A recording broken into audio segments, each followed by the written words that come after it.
All right, so hi everyone, and thanks for joining. Welcome to Workshop 1 as part of the Smart India Hackathon. My name is Dylan Ireland, and I'm a developer advocate for the Casper Association. My focus is onboarding developers and helping them complete events such as these. Today, I'll be demonstrating front-end network interaction and NFT contract deployments using the Casper JavaScript SDK.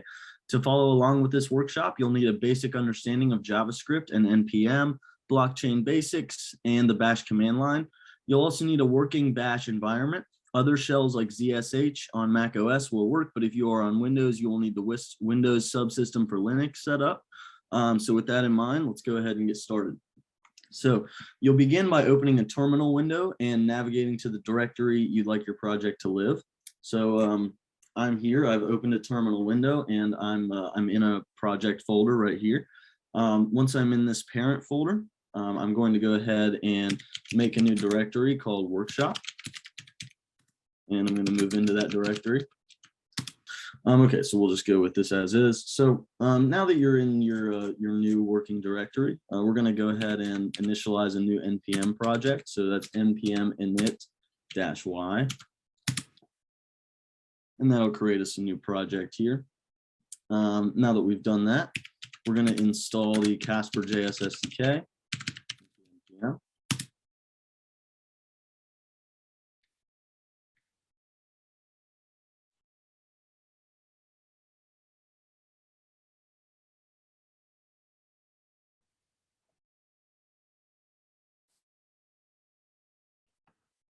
Okay.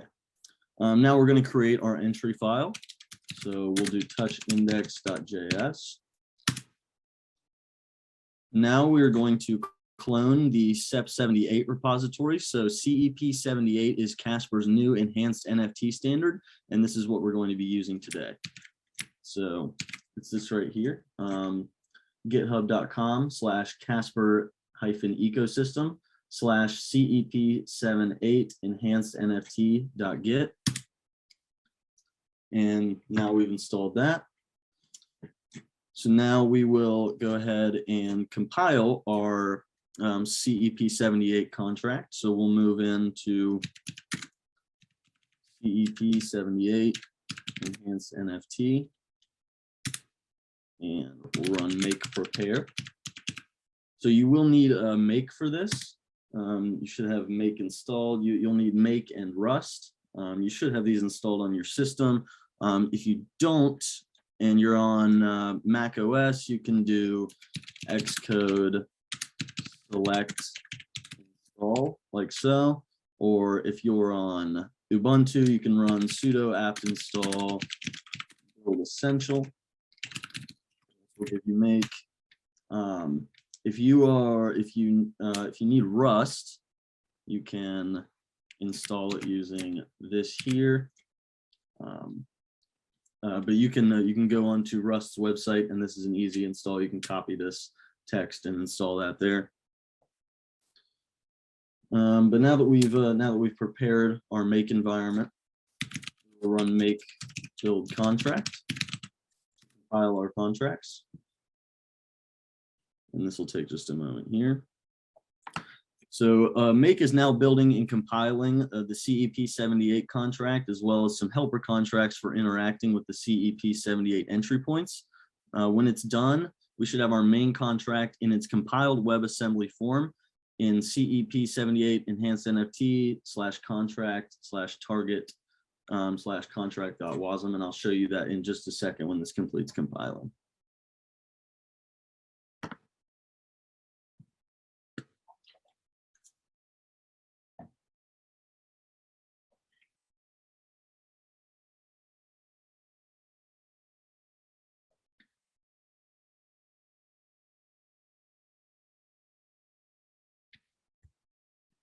Dylan, is it possible to increase the font size?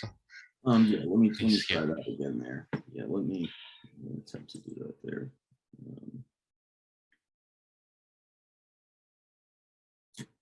I'm not sure why this isn't working.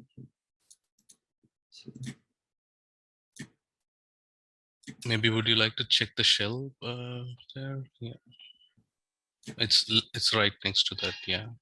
Yeah, shell. See, that's Okay. It's really, give me one second. Let me try and open up another window.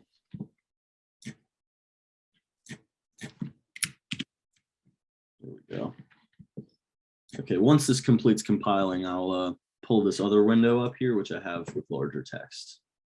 Always requires me to open a new window. That's what I was forgetting.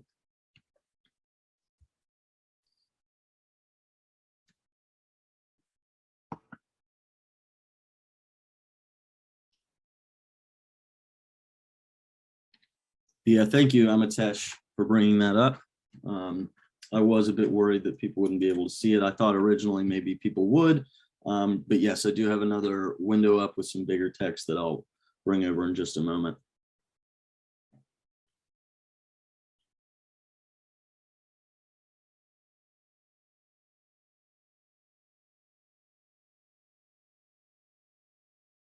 So Make is also preparing us some other helper contracts, some other session code that we can deploy to interact with the entry points. We won't be using this other session code. We'll be interacting with the entry points directly through the Casper JS SDK, but this is some nice helper code that you are able to use and deploy to make your life a bit easier. You're also able to write other helper contracts that help you interact with any sort of entry points in any way that you'd like to do. Should be done here in just a second.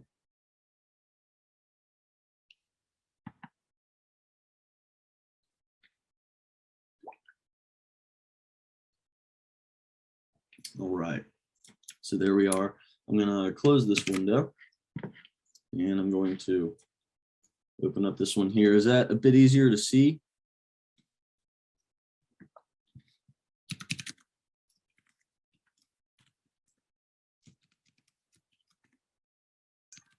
Yeah, at least for me, it is okay.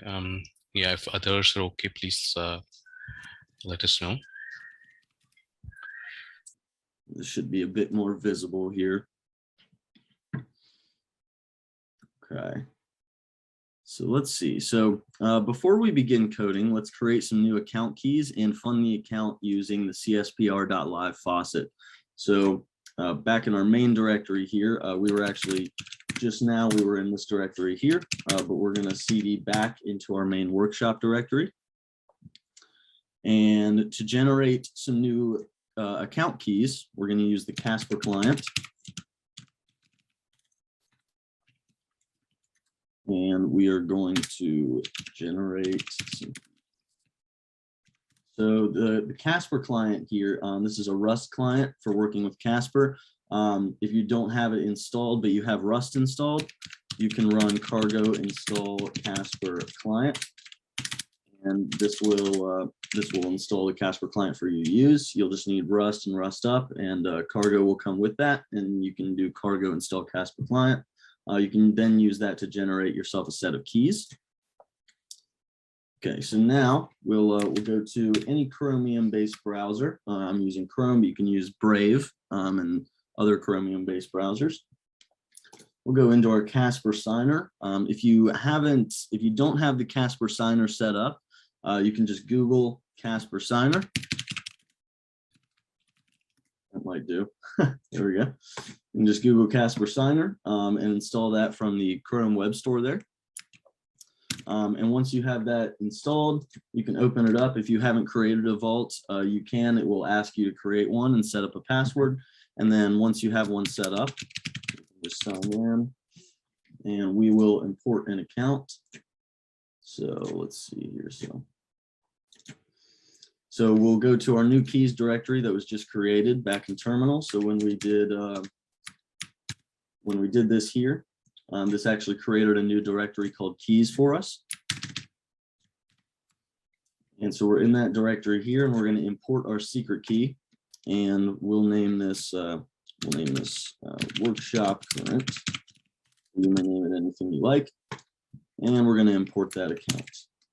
So now that we've imported that, let's check the key management, and we'll make sure that our public key is 017D0. We'll make sure that that matches here, which it looks like it does. So we'll now go to the faucet. complete the CAPTCHA, and request tokens. So now we'll wait for this to deploy, and this will give us tokens that we can use to interact with the Casper testnet.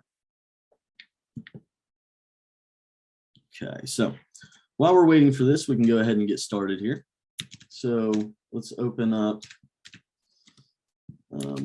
our new file here, index.js. One second. Okay, there we are. And okay, so the first step is going to be to require the appropriate classes from the JavaScript SDK. We're also going to need the option class from TS results, which is a library that's included as a dependency to the Casper JavaScript SDK. So we'll do that. We'll do that here. So we're going to require our classes. We're going to need runtime arg CL value builder, contracts, which is a file which contains the contract class, the Casper client, deploy util, CL public key, the keys class, CL value, and CL type. And these are all part of the Casper JS SDK. You can review the source in a link that we'll provide you after the workshop, and you can take a look at all these classes and methods. And as I mentioned, we're going to need the option class from TS results, which is right here. This is a JavaScript representation of the optionals in Rust. So you have some and none from TS results that we're going to use here to emulate some Rust options. And then we'll also need FS, which is a file system class used in Node.js that we're going to use to pull in our WebAssembly smart contracts. So I'm using Node.js, but this can also be done in the browser and can be done with React and other things. But so now that we've required our dependencies, let's instantiate a Casper client instance with a known node URL for deploying our contract and session code. We'll also need a contract object linked to our Casper client object. So first we'll create a client.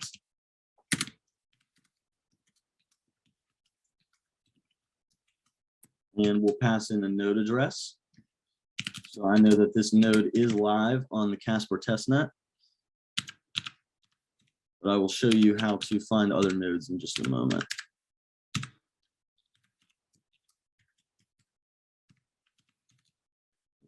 So, for example, if we let's do Casper testnet live peers.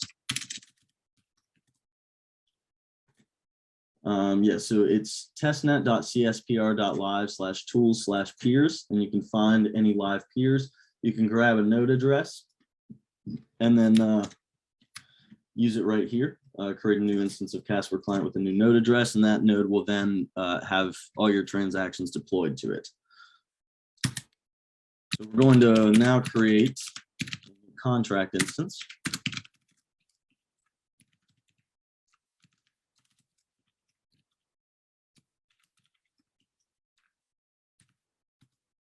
Next, we'll create a constant to represent the path to the secret key used for deployment. Additionally, we will create a constant for the network name. We'll be using the Casper testnet, so we'll use Casper test. So Casper test. If we wanted to use the mainnet, we would just use Casper. But we're going to use the testnet, so we'll use Casper test. Our key pair file path.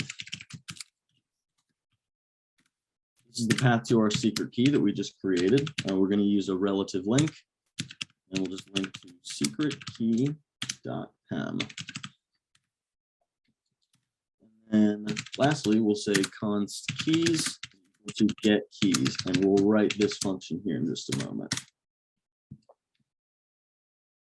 Okay, so the get keys function, let's go ahead and create that. What we're going to do here is we're going to return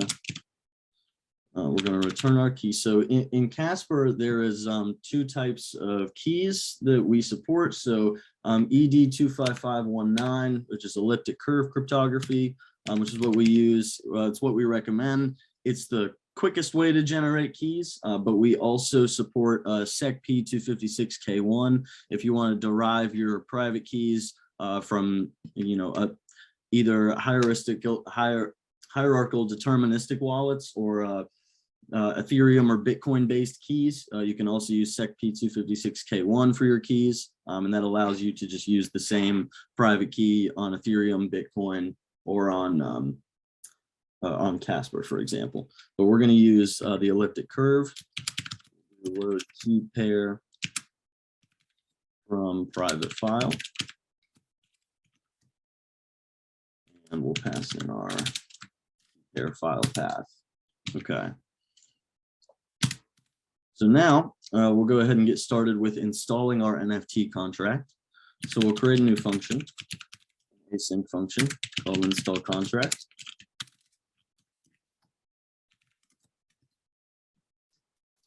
And before we define our deployment arguments, let's go ahead and see what they mean and what they stand for. So I'm going to pull up here the CEP-78 Enhanced NFT standard and zoom in just a little bit so we can see. All right, so let me pull out a little bit. So features and usage, the modalities. The enhanced NFT implementation supports various modalities which dictate the behavior of specific instances of a contract. Modalities represent the common expectations around contract usage and behavior. The following section discusses the currently implemented modalities and illustrates the significance of each. So unlike ERC-721, for example, the NFT standard on Ethereum, CEP-78 actually has a lot of different functionalities that ERC-721 does not support, for example. And so we're going to go through those now, and then we're going to actually define those in our deployment script. So first is ownership. There's three different kinds. We have a minter, where the newly minted NFT is attributed to the minter and cannot be transferred. We have assigned, which is if I am minting on behalf of another person and that NFT gets distributed to that account, but I mint it. In this mode, they can't be transferred either. And then there's transferable. So this is, I could mint it to myself. I could mint it to somebody else. Someone else can mint it to themselves or to somebody else. And then they, that owner may then transfer their NFT to anywhere they'd like. And next we have NFT kinds. So we have physical, digital, and virtual. The actual values themselves, they don't affect anything with the NFT, but they just represent what kind of NFT it is for future use cases. NFT holder mode, accounts, contracts, and mixed. Only accounts can hold the NFTs, only contracts can hold them, or both. Whitelist mode, locked and unlocked. So if you have a locked whitelist, it cannot be updated in the future. If you have an unlocked whitelist, it can be updated. And this is an optional parameter. We're not going to use whitelist mode. Minting mode, installer and public. So with installer, only the installer of the contract can mint the NFT. With public, anyone can mint an NFT. NFT metadata kind, CEP-78, NFT-721, raw and custom validated. With CEP-78, this is the metadata example for that. And this is a 721 NFT, ERC-721 standardized NFT for comparison. Then we have raw. This is just raw text, raw bytes that's stored raw and can be parsed out later on. Then we have custom validated, which is what we're going to use. So this is where you provide a JSON schema and you match your metadata to match that, and then pass that on when you go to mint. And this is how custom validated looks, for example. And I'll show you an example of this when we go to our script. NFT identifier mode, ordinal and hash. So ordinal is what you're familiar with, going 0, 1, 2, 3 and counting up as NFTs are minted. The hash is a representation of the metadata itself. So it's a Blake2B hash of the metadata. So this, for example, you can't have two NFTs with the same metadata because they will have the same hash and it will not mint. We're actually going to use ordinal for our examples. Metadata mutability, immutable and mutable, self-explanatory. modality conflicts. The metadata mutability option of mutable cannot be used in conjunction with identifier mode of hash. So that makes sense. Like I was saying earlier, if your metadata is mutable, then whenever you change your metadata, the hash will change, and that is not something that we can have there. And so these are the arguments that actually get passed in, and you can take a look at this yourself. But with that in mind, we're going to use these, and we're going to actually set these up in our script here. So now that you have a basic understanding of the CEP-78 standard, let's create our metadata schema and define our deployment arguments. So I'm going to paste in the schema here, and we're going to take a look. So we're going to create an NFT with our first and last name. Nothing crazy, just something easy to follow along with. So first, let me make sure that it looks right here. It's just a bit off.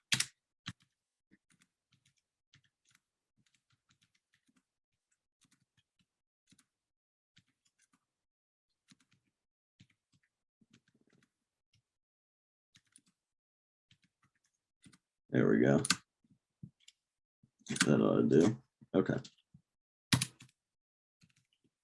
Now we will create a little constant here that we're just going to call 0. This is going to be a new option that we're going to create. So CL value builder U8. So this U8 is going to be then packaged into an option here from our TS results, and this will actually be passed in for the holder mode that we looked at a minute ago. And the reason for this is because in the CEP-78 contract, it actually uses this option. It doesn't just use the U8 value representation. So if we look up here, as you can see, they use U8 values 0, 1, 0, 1, etc. But for one of these named holder mode, one of the arguments, it actually uses an option. So we're going to use this here, and we're actually going to build an option here in a moment, and I'll show you how that looks. Started args equals runtime args. So this is in the JS SDK. We're pulling it in up top here. Say from map. We'll open up this dictionary. So we'll start with collection name, and this is going to be the name of our NFT collection. We're going to use this CL value builder again to build a CL value from a string. So this is going to be a CL string, which is going to be passed to the contract and is easy for the contract to read. So we'll say test name.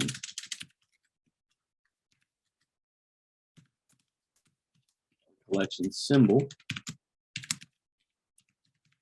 This is the symbol similar to ERC 721, for example, just the symbol of the token. We'll do this again. We'll do CL value builder, that string. Pass in our symbol. We'll just say symbol right there. Total token supply. Also self-explanatory. Total supply of the tokens, how many there can be. This is going to be a U64, and we'll say 1,000 tokens. Sure. Ownership mode. We'll do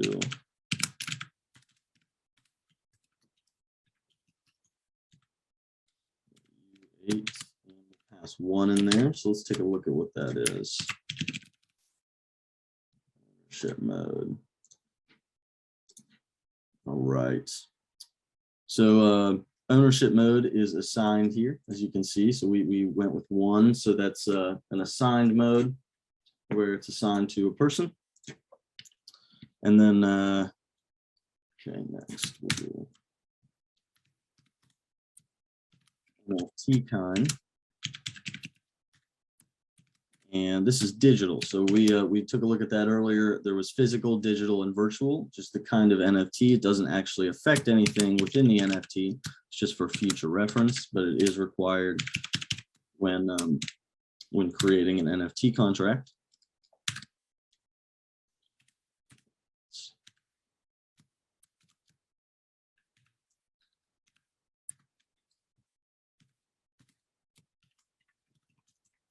folder mode, we're going to do accounts only.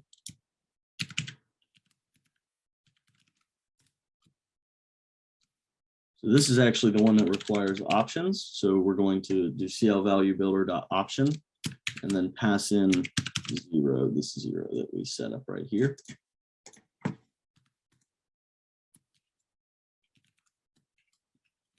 Metadata kind.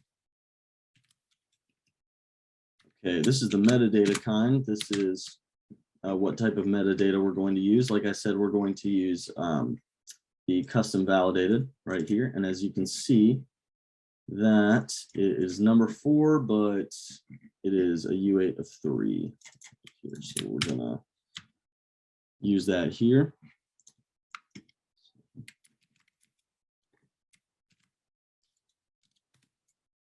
Now our JSON schema, that's the schema we defined right here. We'll still need our CL value builder, create a string out of it, but we're actually going to pass in JSON.stringify in our schema. Identifier mode, this is ordinal or hash. Like I said, we're going to do ordinal mode, just counting up from 0. With that, we can identifier mode ordinal is 0.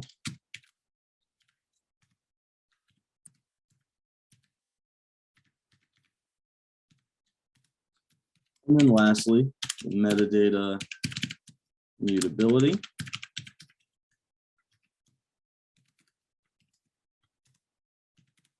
Let's take a look.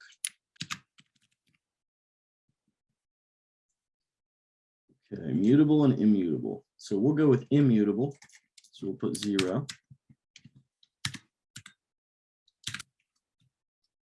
Okay. And now we've created our deployment arguments. So let's go ahead and move on here. Next, we're going to create a function to read in our compiled CEP-78 WebAssembly.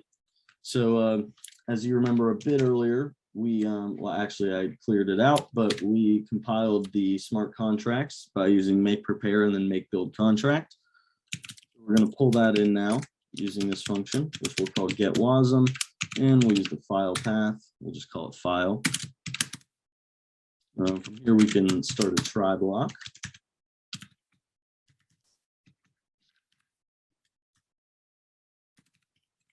Push the error.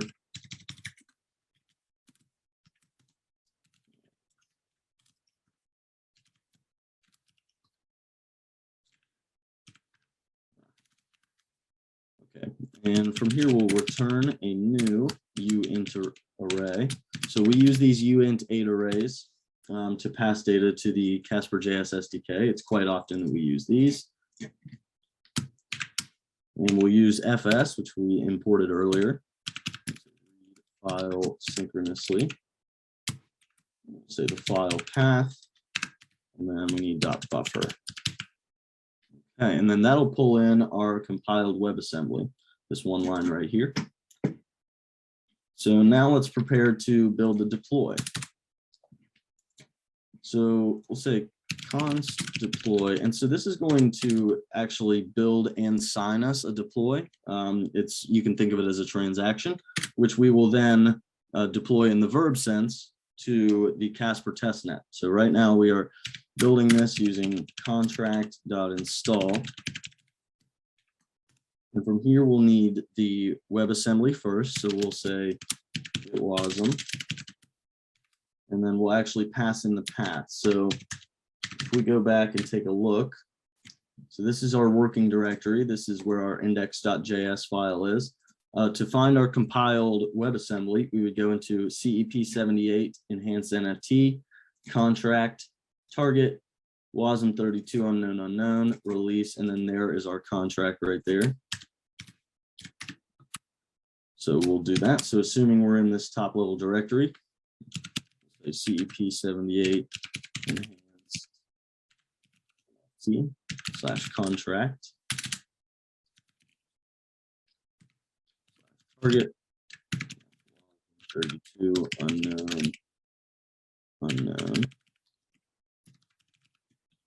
/ release. And actually, quickly, let me turn my font size up on here as well, just so it's a bit easier to see. Let's do. And see if that works. I don't think that's doing anything actually.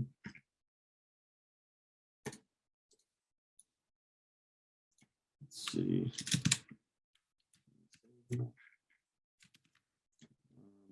I actually can't tell if that's big or not. I don't think it is, but is everyone able to see? If somebody could just let me know in the chat there, if you can see. But until then, I'll just keep going. So we have our WASM imported here as a uint8 array. Then we'll pass in our arguments, which we defined right above. Okay, now we'll need the gas payment in motes. So 1 mote is 1/1 billionth of 1 CSPR. So we will use this number here, which is 300 billion motes or 300 CSPR. And in fact, we're just going to we'll do 200 billion because that's all we need. And yeah, so the deployments, it's going to take about 160 CSPR to deploy this contract, but that will change depending on the arguments that you put in. If you put in a larger name, it'll take more, for example, but it usually will not take more than 160 or 170. We're going to do 200 to go on the high end. And in the future, we're going to have gas speculation endpoints, so you'll be able to tell how much gas it costs to deploy it before you actually deploy it. But in this case, you're not able to. So we're going to aim high. But let's see, somebody. A little bit bigger of a font would help. Yes. Yeah. Let me actually see once again if I can do that. I think I might need to close this out. I think that might be the problem. Let me see.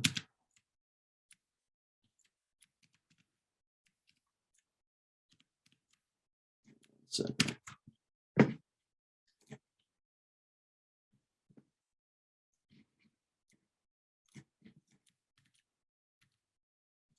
Hopefully that helps us out here.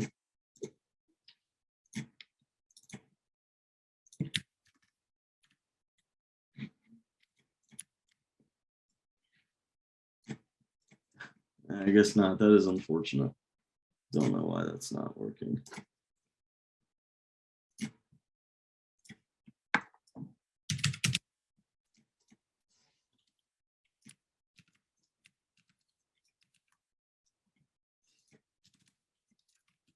There we go. Great. Fantastic. Okay, so as I was saying, this is our CSPR payment in motes, but we'll move on. So now we'll need the sender key. So we'll use keys.public key.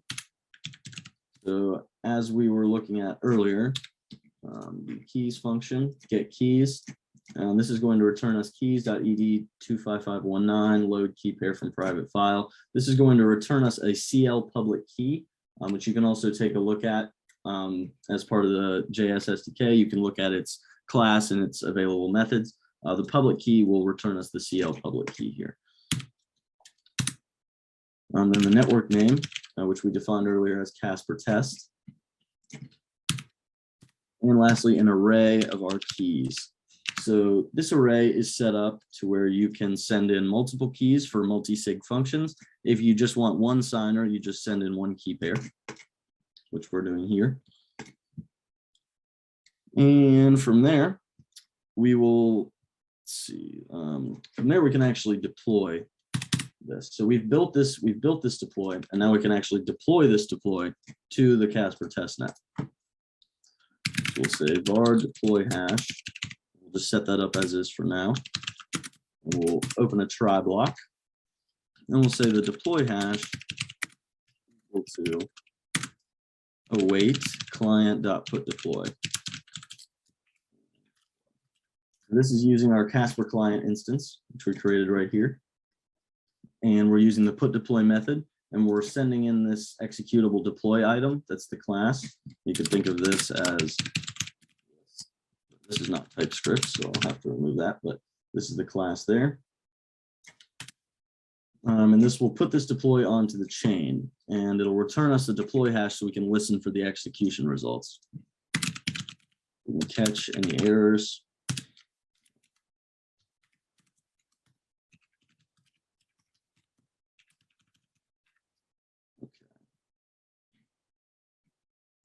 Okay, so this is going to return a promise, so that's why we're going to await it here. You can also use a then block, so you could do client.putDeploy, .then, and then hash, and then build the whole thing, and then catch the error below. We're going to do this in a synchronous manner, so we're just going to await it. All right. So now we're actually going to check for the results of the deploy. So this is where we're going to actually build a new function to repeatedly poll for our deployment results. So we could very easily just do, we could say, the response is equal to await client.getDeploy, and we could put in our deploy hash here. Now the problem with this is that if you run this immediately, it is likely not going to return anything. Because it'll return that it is working, but the execution results will be empty. So when you first deploy it, you'll have to wait 30 seconds or so before it's actually validated on chain. And in that time, when you try and query for the response, you're not going to get that the deploy has done anything. So we're actually going to poll for the deployment. So we're going to create a new function to do so. So right below here, we're going to create a new function. We'll call it poll deployment. And this can be used for all sorts of deploys, not just the contract installment. This can be used for any transaction, which I'll show you here soon, and we actually will do. Deploy hash, and we'll return a new promise.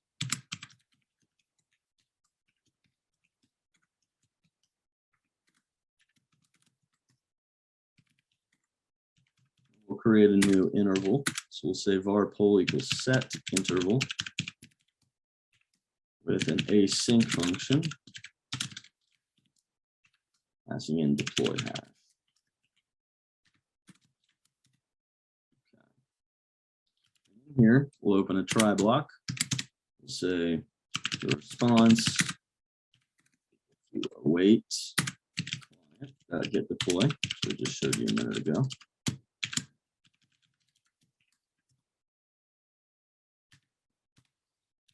Now we'll say if response 1, so the second in the array of responses, execution results,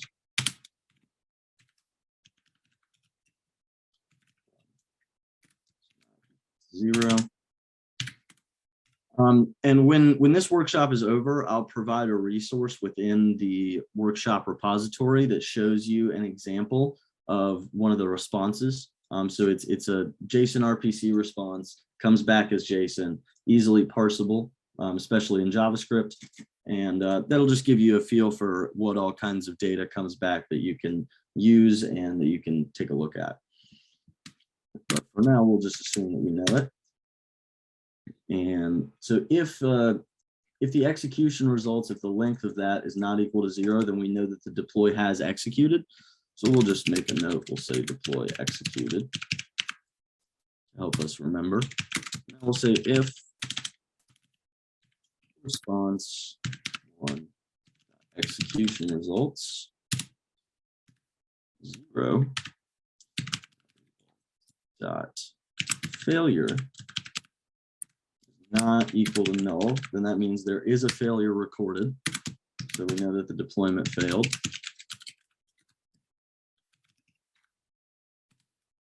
And we will clear our interval. Clear this right here. And we'll just exit out. Reject.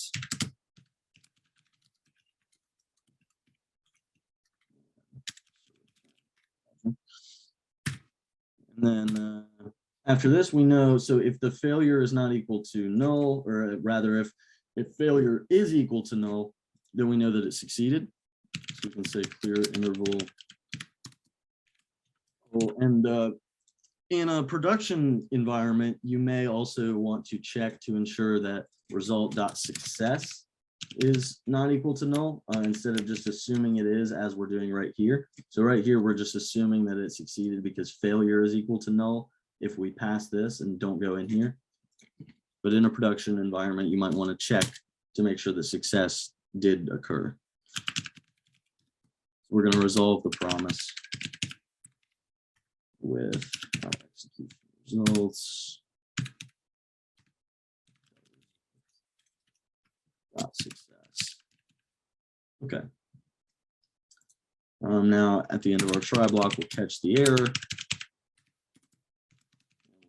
this out. Okay. And let's see. So we still need to put arguments into our set interval function here.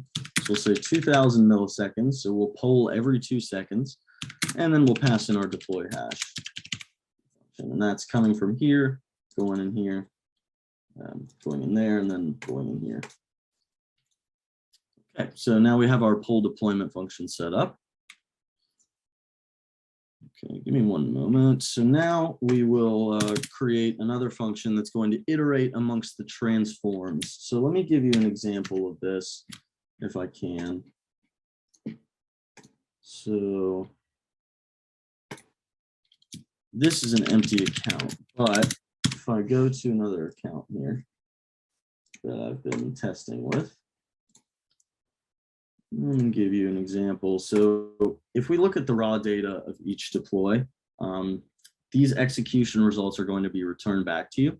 So as we saw earlier, we have execution results, result, success in this example, but other times you may see failure. But within these execution results, we have these things here, transforms. I don't know if you guys can see this. Let me zoom in. We have these transforms, and we can iterate through these and find out exactly what happened. So that's what we're going to do. Now we're going to set up a function to iterate these transforms to find our smart contract address. So we'll create a function iterate transforms. You can, of course, call this whatever you'd like.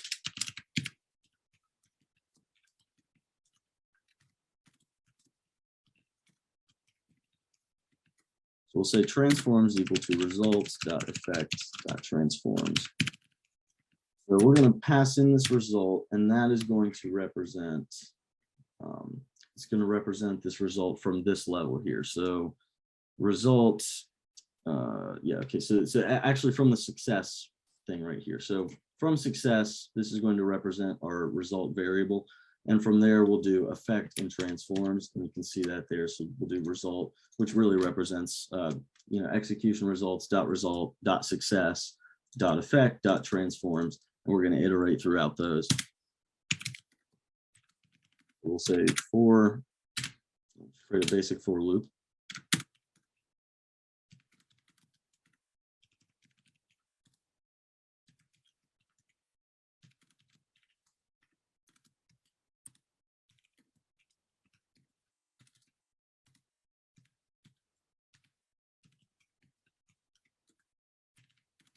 So if the transform is equal to right contract, then we know the key associated, or rather the value associated with this key is going to be the contract hash.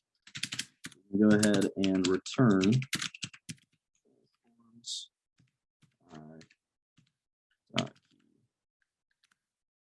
Okay. So now we can go back to our install contract function and put this all together. So var contract hash, open a new try block. We'll say results equal to, we're going to pull our deployment. We're going to call this function here, and we're going to await it. So we hope that it resolves. And the try block is there in the event that it gets rejected, and we'll have a block for that. So we can log out that error.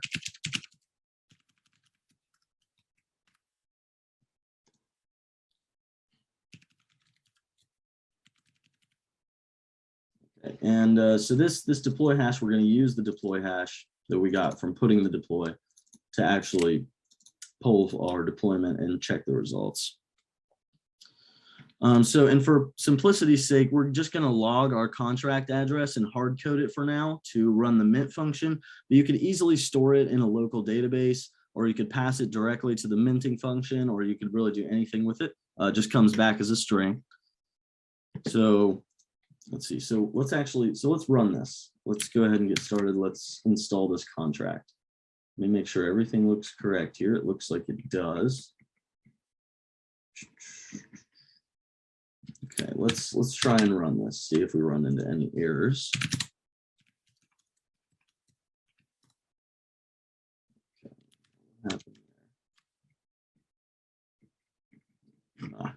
We never actually called anything, so let's call install contract at the bottom.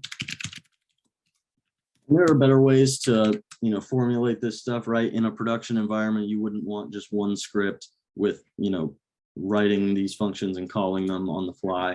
But this is just an example of what you can do. This can be done anywhere. This can be done in the browser. It can be done in React. You can create a Node.js server with a lot more complicated functionality using all the stuff I'm showing you today. But in this example, we're just going to call it as is pretty easily from the bottom here. So let's just try and run this again. See if we run into any errors. Okay, so the way I have this now is it's not going to print anything out until it's actually complete. So actually, I don't think I have it printing out at all. We want to going to print out the contract hash and cancel this, and we're going to run it again.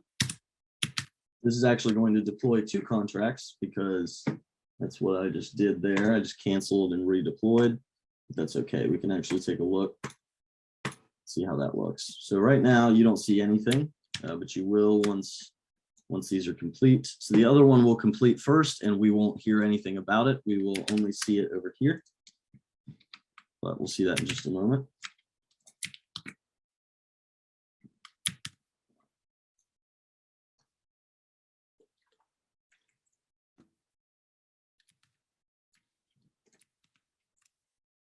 Okay, so here's our first one that just deployed. This is a success.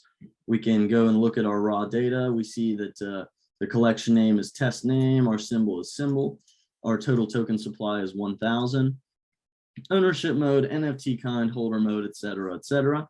Our JSON schema, as you can see, it's right here. Then if we look at transforms, as you can see, there's 85 of these transforms. So we'd have to iterate through every one here, which we won't do on our own unless we can find it quickly and easily right here, which it doesn't look like we're going to be able to. But so for these transforms, there's going to be one that says write contracts. As you can see, write CL value, add keys, this, that, and the other. But one of these will say write contract. This one's write contract package. But in a moment here, you'll see that, oh, looks like we have an undefined. So, that is because I did not do that right. Actually, we wanted to, we're going to need to do a bit more actually. So give me one moment. So we'll say the actual contract hash to iterate transforms. We'll do one more deployment here.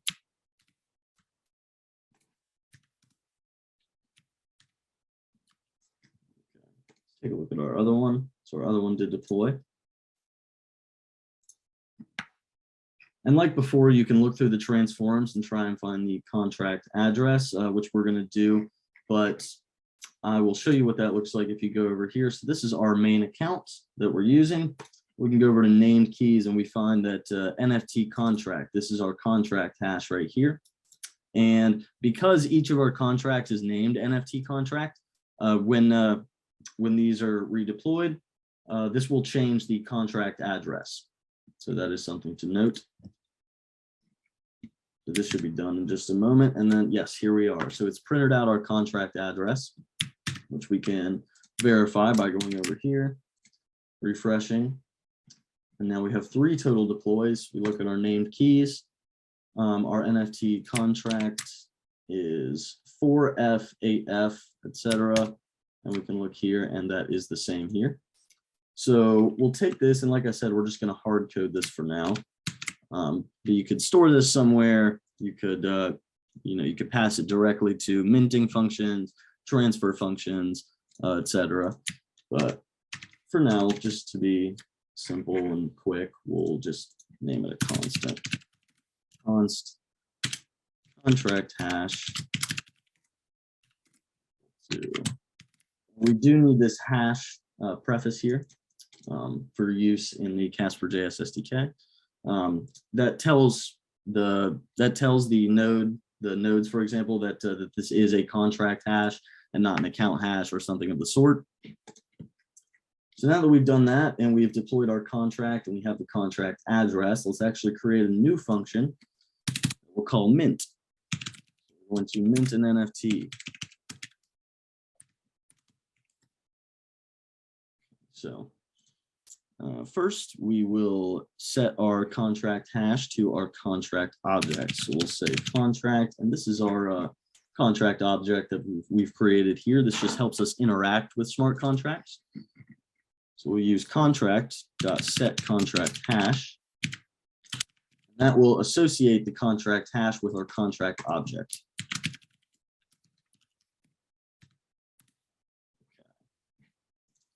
Now that we've done that, we will need to set our metadata. So this metadata must follow the schema or it will fail.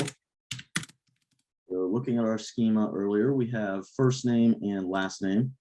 So this is actually, make sure, because this just looks a bit off.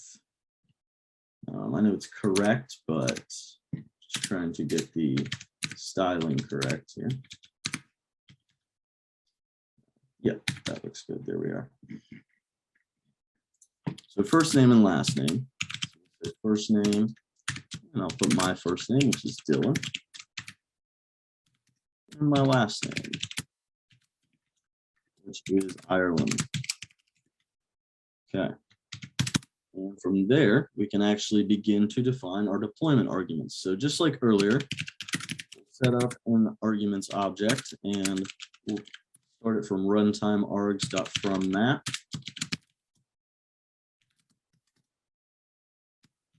And so we'll need 2 arguments here. We'll need the token owner. So we have ours set to assigned, right? So let's see, I think it was ownership mode, I believe is what's correct. Ownership mode, so we have ours set to assigned. So the minter of the NFT assigns who owns the NFT, and then it's non-transferable. So I'm going to assign it to myself, but I could, for example, put another public key in and assign it to somebody else and mint the NFT to somebody else's account. So token owner, we're just going to do keys.public key. But for example, if you wanted to mint it to somebody else, you could do cl public key dot from hex. Put the hex account address. So like, for example, if I went and went to another one of these, went to key management, workshop 3, for example, take that, I could go back over here and this would work just fine. We could take this, put this in here, and this would mint a token to that account. But we're just going to mint it to ourselves. So we'll do keys.public key. And lastly, the token metadata. And so we still need to build a CL value. So we'll use CL value builder dot string. It is passed in as a string, but we will need to stringify it from JSON. So we use JSON dot stringify. Okay. And then now that we have this set up, we can actually call the entry point. So 1 second. So I actually don't have this set up. Just give me 1 moment here. Let me.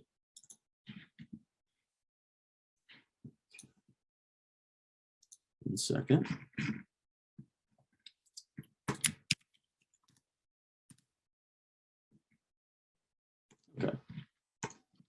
So once again, we'll create a deploy. This time, instead of contract.install, we'll do contract.call entry point. We're going to call the entry point mint on our NFT contract. So we will say we want to call the mint entry point. We will pass in our arguments. We'll say the sender is ourselves. Network name, Casper-test. And for this one, we actually need less than 1 CSPR. So we'll do 1 billion notes, which I'll paste in right there. And then lastly, an array of keys. And of course, the reason for this is because in some cases you may want to do multi-sig. And in that case, you can pass in multiple keys. So if I had 2 key pairs, I could do this, for example. Okay, now, just like earlier, we are going to set up our deploy hash up top, outside the scope, and we'll try and set the deploy hash by awaiting another put deploy. So just like we did earlier, in fact, it's the same code. We're going to put our deploy onto chain. And catching errors, we'll just log them out for now. Of course, in a production environment, you want to handle your errors in better ways, but in this case, we'll just log them out so we can understand them. And so we're going to get the result out here, and then we're going to print it out. So unlike earlier where we iterated the transforms to find the contract address, in this case, we are just going to verify that the deploy succeeded. So we'll say result equals deployment. So like we made earlier, this pull deployment is actually doing the exact same thing. So this is the same function that we created earlier, just polling for the deploy and polling for the execution. But unlike earlier, we do not go on to iterate the transforms. We just check the results.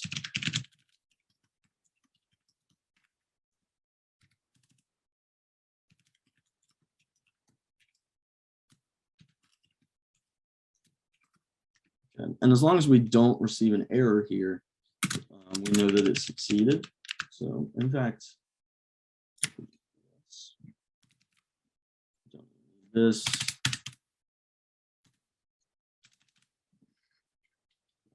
So we're going to use this contract hash here, which we set up right here. But now that we've done this, we don't want to install the contract again. We just want to run mint. We'll do here. So, oh, forgot my equal sign.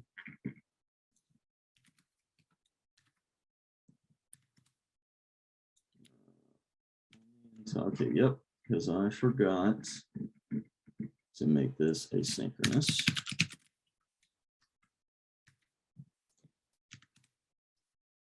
There we are. Okay, now we can await this deployment. And if it succeeds, we will have minted an NFT. So let's just wait a moment here.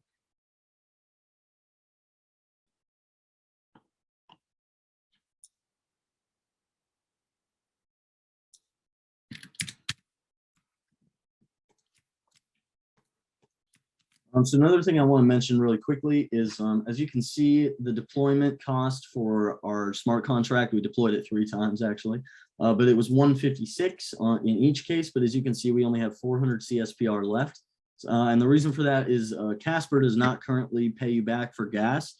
It will one day. We're working on that. So the cost, for example, it will, will pay you back the amount that you did not use, right? But for now, all the CSPR that you send to a deploy will get consumed. So we're still waiting for this to deploy, or for this to execute, rather.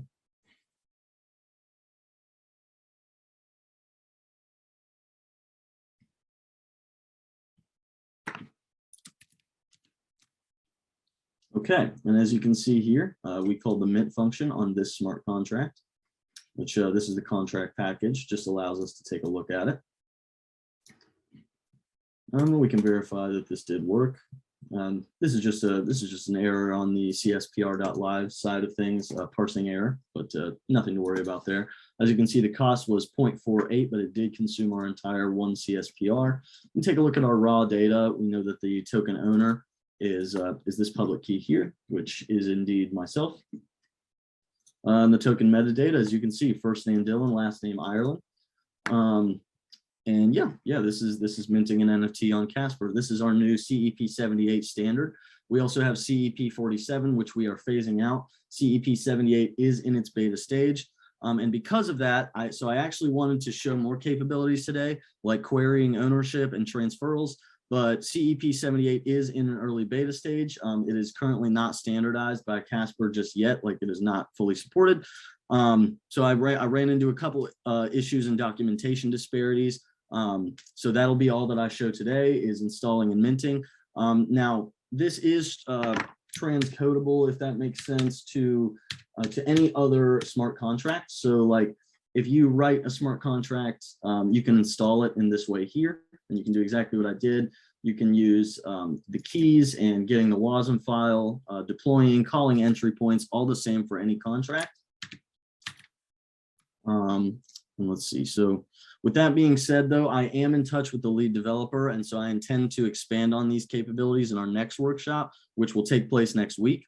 So in addition to covering the rest of the CEP-78 standard, during the next workshop, we will look at using the Casper signer on the front end to sign and send transactions, and we'll also be listening to events. Next week's workshop will take place currently at 5:30 p.m. IST next Wednesday, July 20th. That should not change. That should be as it is. But if it does change, you will be notified in due time. But yeah, so plan for 5:30 p.m. this coming Wednesday. But with that, what that's going to allow you to do is you're going to be able to use this Casper signer here and actually write JavaScript on the front end to work with deploys, create and deploy deploys using the Casper signer here. So it'll allow you to actually pull up, sign transactions. You can send those to the back end. Those will be sent off to nodes. So that'll be really helpful and really useful for you getting started on your projects. So the link to this workshop's repo will be provided to you after this call, and the recording will be available to you to rewatch shortly after we end this session. And one quick thing I want to show you before we move on to questions is what you can do with CEP-78. So if we go into client here, these are all smart contracts with a really session code, but they act as smart contracts, and they allow you to call entry points on the CEP-78 contract. So balance of, for example, we can take a look at this, and if we go to our Rust file here, this function is called, this call function is called whenever it is deployed and executed. So this will execute whenever you deploy this session code. And as you can see, we would pass in a key name and a token owner, and it will execute that and return us the balance of that account, for example. And there's more. We can do get approved. Here's our mint functionality, which we just use the call entry point. But you can also use this mint session code and deploy it yourself using contract.install, like we did for the CEP-78 contract itself. Then we have owner of and transfer and things like that. So I'm going to show these next week, but we're also going to use call entry point. We won't use this session code as it's unnecessary, and it uses a bit more gas too. So with that in mind, I want to go ahead and thank everyone for watching along. I hope you learned something. I hope you learned how to install and mint NFTs on Casper and just install contracts and interact with them in general. I'd like to go ahead and open up the floor for any questions anyone has. Happy to answer anything related to Casper or to this NFT standard or our JS SDK, anything that can help you out. So if anyone has any questions, please just go ahead and unmute yourself and ask away.